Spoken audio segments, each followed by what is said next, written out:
welcome again. It's wonderful to have you with us today. We're going to explore coaching and with a narrative identity lens. And so we're going to talk about, how do we coach beyond the profile, right? When we use the narrative identity approach, it often goes beyond the profile. It often goes beyond the role. It often goes into life and experiencing life. And I'm here today with my friend and colleague, Rob. So we will be co-facilitating today.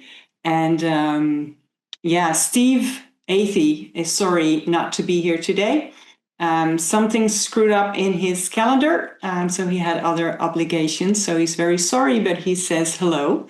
And he will be joining the workshops later this year, September in the US and October in Europe.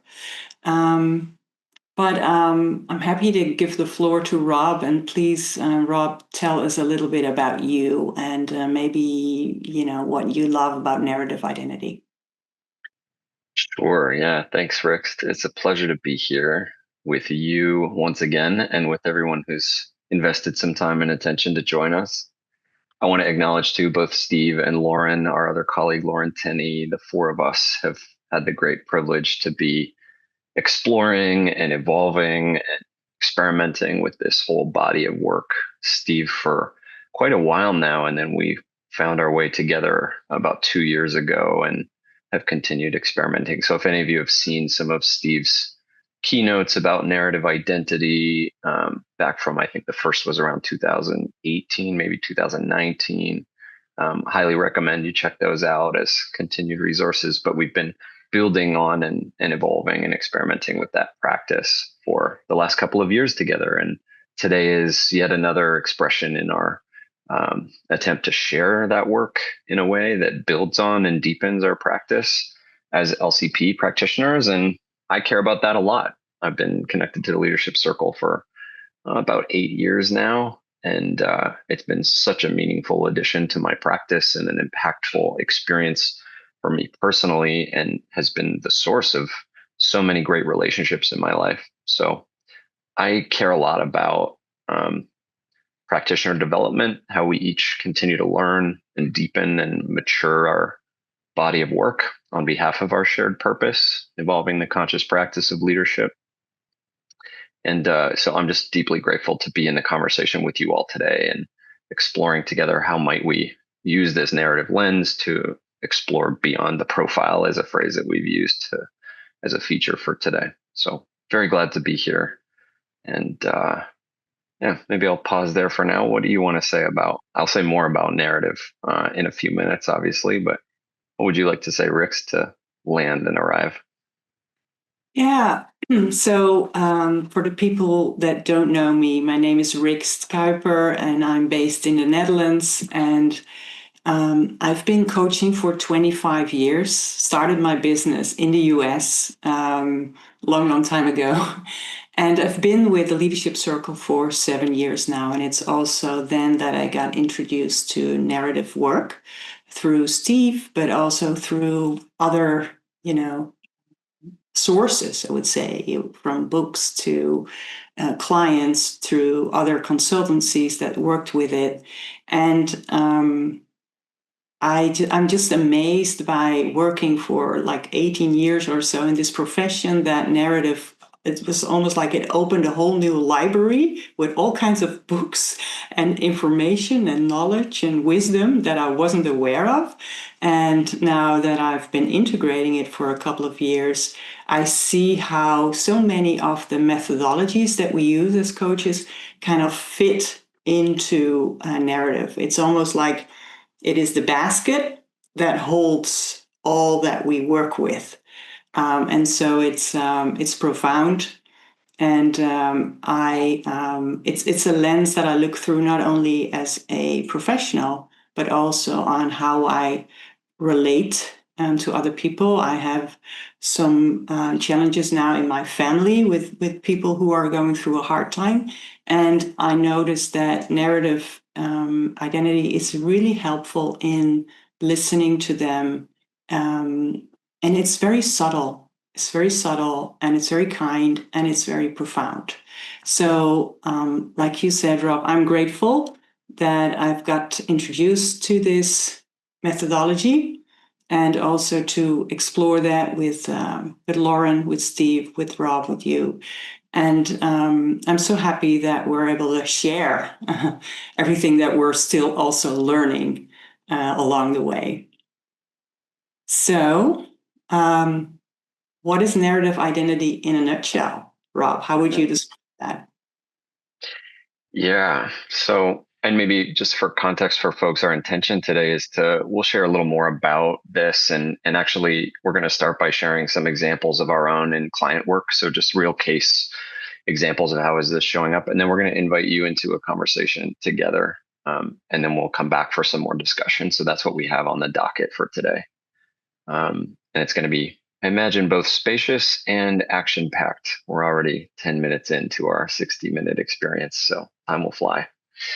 When I think about what is narrative identity, the first thought that comes to mind for me is we're storying creatures, right? That narrative is a lens through which we make sense of ourselves and the world. And there's a way in which, from a cognitive science perspective, we can't not do it. And a big part of the question we're in is how consciously am I participating in that storying process, both about the world and about the story of myself. So this is one of the distinctions between, people talk about the power of story, and absolutely the power of story to shape or to influence or to provoke action, but we're using narrative identity to refer to the story we tell ourselves about ourselves. Where does that come from? How is it shaped? How does it influence us and our enactment in the world? And especially for the context we often find ourselves in, if you're part of this community, is how are we supporting leaders? How does this play into coaching to support others in terms of what they pay attention to, what they value, who they experience themselves to be, and therefore which self they deploy on behalf of the outcomes they care about? And so, we're exploring this territory of what is your story of who you are? Where did it come from? How dynamic is it? And how might we use the fact that we're storying creatures, constantly either reinforcing or perhaps writing anew the story of who we are? How might we use that in service of development? How might we use that in service of a more meaningful impact in our worlds and through our leadership? So that's the territory that we're playing in. What would you add to that, Rixt, that would help tee up our conversations for today?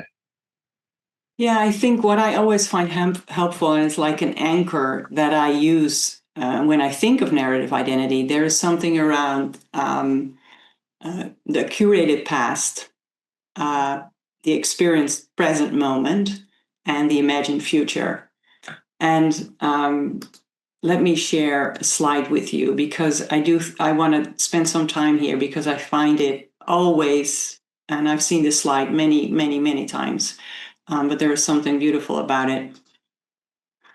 So when we think of our storying self, right, where did that start? And maybe that started with ancestors, but it started in our past. And there is something beautiful about that word curated past. So our past is made up out of so many stories that we live in, as in culture, as in gender, as in, so many nationality, maybe family. But then there is also something around the moments that shaped us. And we curate our past. So we select certain moments because somehow they make sense to us or they felt meaningful. And when you look at the word curated, it is about, selecting certain moments. So when a curator in a museum selects certain artworks, it's like they only select like 20% of what's available in the archive, right? So there are many artworks, but the curator selects, organizes certain artworks to create a coherent story that makes sense in that context. So that's also what we do. We're not consciously doing that, but there are moments that we select, and with that, we create a coherent story that feels like, yeah, that's an identity, and that creates some kind of stability. So we also need that. It gives us something. And with that story, we experience the present moment. So it shapes our worldview, it shapes how we experience the current moment. And then with that, of course, we look at the future, right? And we can only imagine what is kind of based on that story. So the more we are aware of the story that we created around the curated past, and maybe also the storying of self, the more flexible we can become in also imagining, well, first of all, experiencing our present moment, but also imagining our future. So when I'm coaching and using the narrative identity lens, what I notice is that I jump in time a bit more. So, for example, a coachee will share, this is how I experienced that conversation with my colleague. This is the feeling that I had. And I would ask, so does that feeling remind you of another time in your life? And we would go back to the past. Well, before I used the narrative identity lens, I don't think I would jump so easily back and forth in time. So this is how then this model comes alive in coaching conversations. Anything that comes to mind around that, Rob? No, it's great. So we're offering this as hopefully a little bit of a pillar that we can leverage together today to notice what is the past that I've curated? How is that influencing my experienced present and my imaginable future?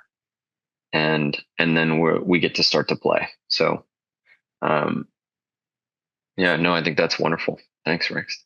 Mm, yeah. So one of the things we wanted to offer, my experience of using this work, I'll say that, we could talk about it for a long time, the theory, the art, the models, but one of the things that makes it so useful and powerful is how little framing is actually required in order to use it in coaching practice with leaders. And so we thought we'd just kind of offer some minimal framing here and then dive into some examples so that you can see, we can share a few things from our own experience and our own coaching practice about what this looks like applied. Are we ready to move there, Rix? Yeah, sure. Yeah. Right. So maybe share this one. Great. Yeah, so I guess there are many ways to kind of enter into narrative terrain, and these are some of the doorways that we can use. And so just maybe noticing certain words that your client is using, or the energy that someone brings, which becomes visible in nonverbal metaphors, themes that seem to show up every time someone shares an experience. Like you listen to the experience, but you also hear a certain theme that seems to be coming up time and time again.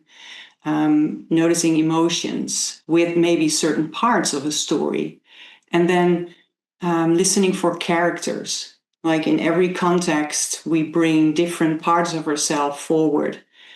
So we can almost notice different parts of ourselves or characters in that story. And Rob, I remember last time when we spoke, you had a great story about someone who kept on using a certain word that was almost like a metaphor. I wonder if you could share some of that with us today. Sure, yeah. And the example I'm offering is just one way that I've experienced and that I imagine and that I try to practice, when we talk about coaching beyond the profile, just in a debrief experience. I was working with this leader who realized in their own narrative portion of the debrief, where we're inviting them to share stories about how they've become who they've become as a leader, realized in the process of that he had had an experience 2 years earlier that was really significant. And this is where the power of story and language, it can just be so potent, because it was a single word that tells a whole story. And so the phrase this person used as they realized, and they recounted what had happened and their experience of some organizational changes 2 years prior relative to them. And the word this person used was that they had been dethroned. And we spent some real time hanging out with the story that's embedded in that word, dethroned. It's so charged with metaphor, with emotion, with implications, with assumptions, with judgments, with role and positional hierarchy, with the idea of royalty even. And so in just the single word, the narrative lens let us open up. Wow, like, what story am I in? This is the leader reflecting for themselves. What story am I in about myself and what's happening in this organization? And how is that impacting? How is that coming through in my feedback? This person's getting feedback about taking things very personally. This person's getting feedback about being defensive. This person's getting feedback about, working more broadly in the organization across boundaries. And we spent a lot of time noticing, like, if I'm in a story about being a dethroned leader, what I pay attention to, what I value, how I enact my relational space is influenced heavily by that as a lens. And that it was behind their awareness up until that point, that it was a kind of revelation for them to take off that set of glasses and see, I've been looking at myself and my world through this experience or this story, was really quite profound for that leader. And it's unlocked a whole territory of exploration for us, in terms of what other stories could be told about that experience, what that story serves, because to Rick's point from earlier, every story serves a kind of function. Sometimes it's for coherence. Like, it was such an overwhelming experience. I needed something to make sense of the feelings I was having. And so I locked it into this kind of a single word narrative. But that was one example for me of just how accessible. I didn't need to do a lot of narrative theory. We just noticed, wow, there's a lot of potency in that single word about who they are relative to the other people in their organization. And we started to play with some flexibility around what other stories could be told. And it's opened up a lot of new territory for this leader in their experience of themselves. Mm. This is one example that touches a lot of those, a word, emotions, metaphor. Was one example that came to mind. Yeah, wonderful. For you, Rick. Yeah, and it's so great that it, like a single word, like it's almost an artifact or a metaphor, and it opens and it's a doorway into intimacy right away, and it's very subtle because you're just using the word that the coachee just used, right? So it's so powerful and subtle at the same time. I like to notice energy. So I think, yeah, the story lives in the mind, but it lives in the body as well, right? So and the mind and the body is one system after all. But what I notice is when we listen, when we take story as object, right? That's what we're doing. Like, can we look at our stories that we share about ourselves? And I had a coaching conversation 2 weeks ago with a coach. He is also a coach. And she had this kind of inner conflict, and this was like the fifth session or so, and her what we call dominant story that she lived in for so many years became more and more apparent, and it was almost time to call out what's the heart of this narrative. And the heart of that narrative, what she felt like that she was living in for a very long time, was I'm not good enough. And whenever she shared experiencing kind of coming from that heart of that narrative, it felt a bit flat, like it wasn't alive, it was a bit dead. And then she mentioned a vacation that she just had, and I just saw her eyes lit up, and her body language changed. And I said, "Tell me more about that vacation." And she shared how she was on a sailing vacation, and they decided to learn more about, becoming a sailor, or, learning how to sail. And she said, I had to become, I was the captain on the ship at night. I needed to navigate. I needed to read the map. I needed to give orders to people.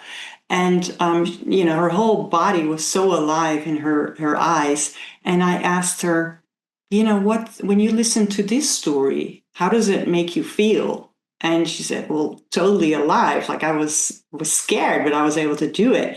And I asked her, well, and what's the heart of this narrative? And she said, I trust myself.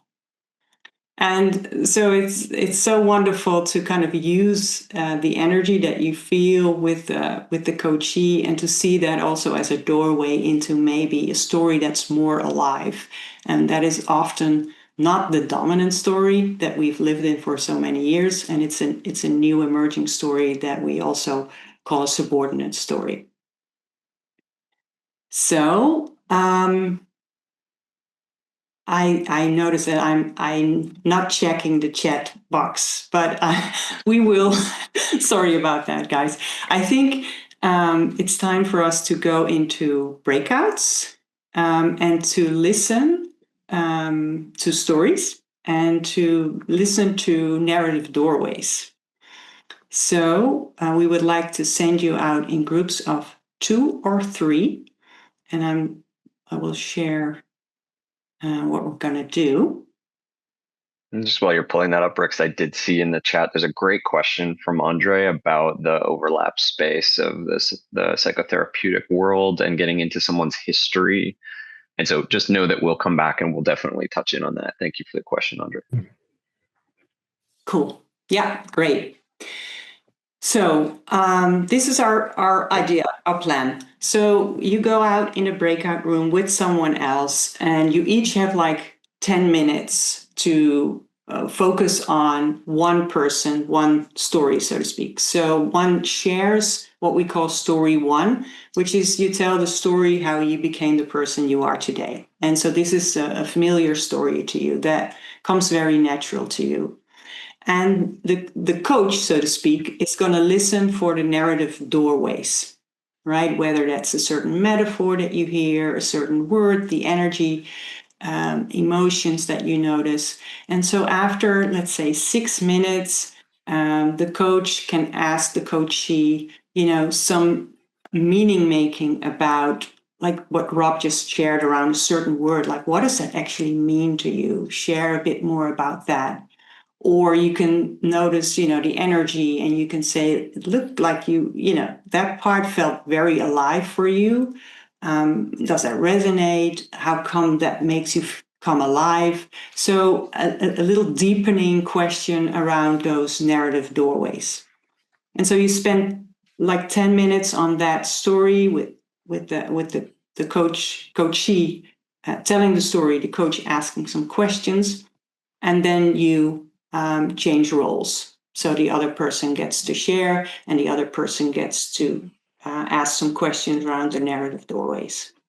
So we then take 20 minutes in total, and then we come back for a reflective dialogue.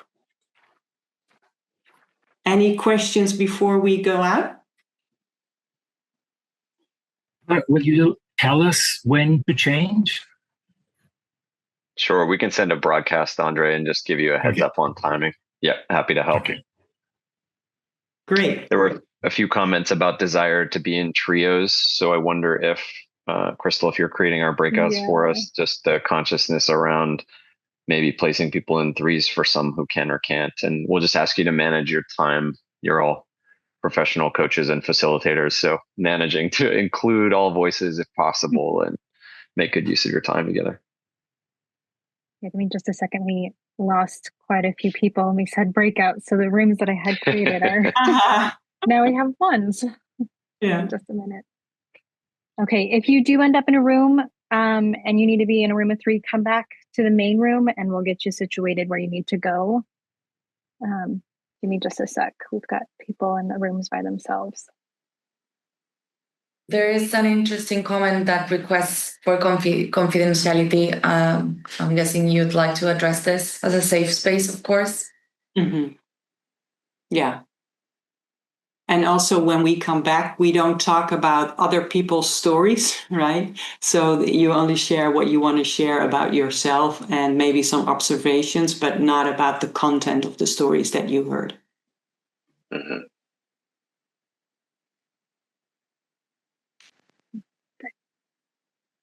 And one way to go about it when you're in a triad is that one person is the observer and the other two just do the practices we just shared. That might be just the easiest way to go about it. Okay. And you can be creative. Okay, I think we're ready. Here we go. Great. Enjoy. Thank you. In 10 minutes, we're hoping to address questions and also invite what were some of the experiences that you had? What were people noticing in terms of even just listening through the doorways of narrative? I want to start by just acknowledging Andre had a great question earlier about the overlapping territory between the psychotherapeutic space and the coaching world. And this is, I mean, it's such a great question. And how do we as practitioners play responsibly in our field is a question beyond the scope of today's conversation. But yeah, it does, as we start to look into the past, I think one distinction I would offer is using the narrative work, we're primarily focused on the conscious relationship of curation. So we're not looking into the past to try to process someone's history, but we're noticing how they're selecting, perhaps unconsciously, which parts of their history make up their story of self, and to invite them to include potentially otherwise neglected or forgotten parts of their story of self and how that might actually evolve their experienced present and imagined future. So that's one example of, we're not using the narrative gateway, although there's some really amazing work, people like Michael White using narrative in therapy. So I think there's a lot that both fields can learn together about narrative practice, but we certainly want to be responsible about the lines and staying in our appropriate zones. Mm-hmm.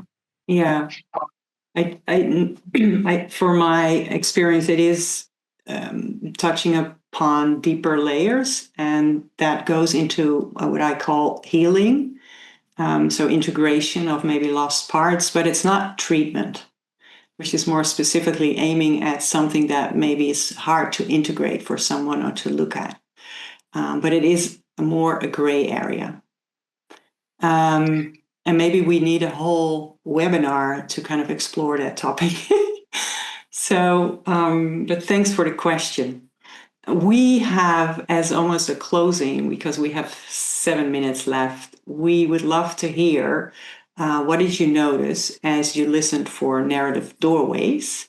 And if you could leave some of your observations, your noticing in the chat box, that would be wonderful. And then maybe some of you could still, share some words around that.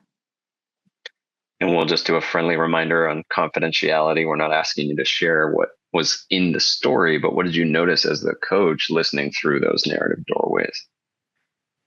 As people are putting their observations and experiences into chat, I'm just noticing, Rick's, I'm really heartwarmed by some of the comments here, just people acknowledging that the experience of getting to hear each other's stories and the desire to connect outside of the webinar to continue. That's fantastic. Appreciate that. Yeah. Beautiful.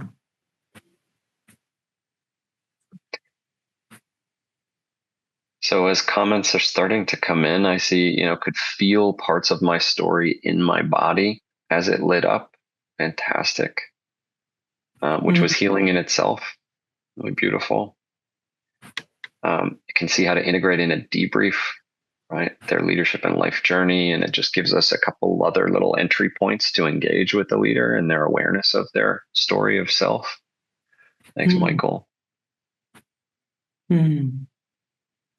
Gets to the essence so beautifully and fast. Yeah, so well put, Michelle. What are you noticing, Rix? Well, I just see Marie's comment, dance between the narrative, the coachee, and the coach, also how keywords bring emotions. I also notice often that when I listen to someone's narrative, how I'm resonating with that story, and how parts in me kind of lit up when I listen to parts of the coachee, and just becoming aware of that in between, what's happening in between us, the resonance is magic, I find. Yeah, beautiful. There's a great comment here from Jenny. It seemed like listening for narrative identity could be synonymous with listening for assumptions and underlying beliefs. I think very much that's my experience, is that beliefs actually show up in the form of these tight little stories. Like, I'm someone who gets things done, is a narrative. That's a story of self that is an assumption and an internalized belief. But where did I get that? Where did I build that from my past? And what have I left out? And how does that both enable my effectiveness, but also limit it? So really, really beautifully said. I agree. Yeah. And who is curating that story, right? So often the dominant story, the first story that comes to mind, is almost curated by important people that shaped us, right? It's not often not the voice of the authentic voice of the coachee, but it's an old voice from the system. Yeah. And I see. Great. Go ahead. Yeah.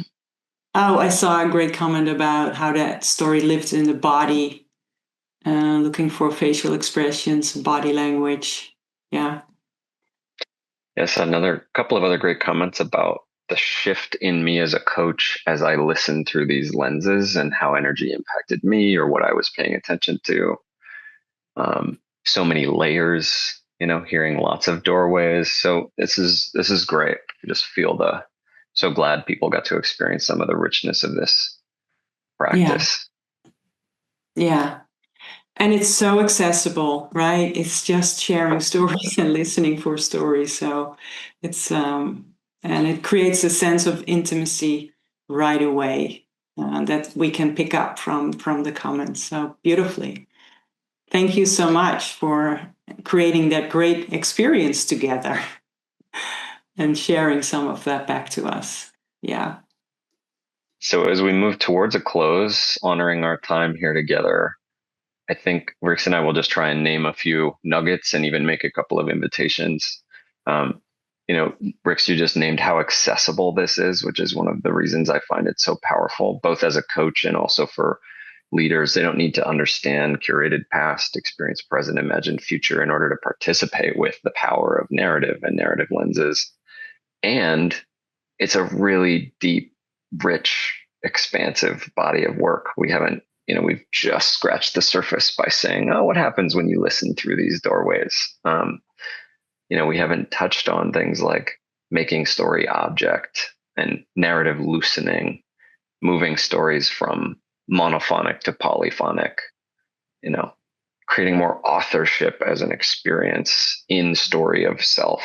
These are all some of what we talk about as like narrative moves that might be available to a coach in a developmental way. And there's a lot here, and we'd love to share more, but this was what we could do in our time together today. So if this is of interest, we continue to try to host these conversations. And maybe, Rix, you want to say a little more about the unique experience of the workshops that are coming up?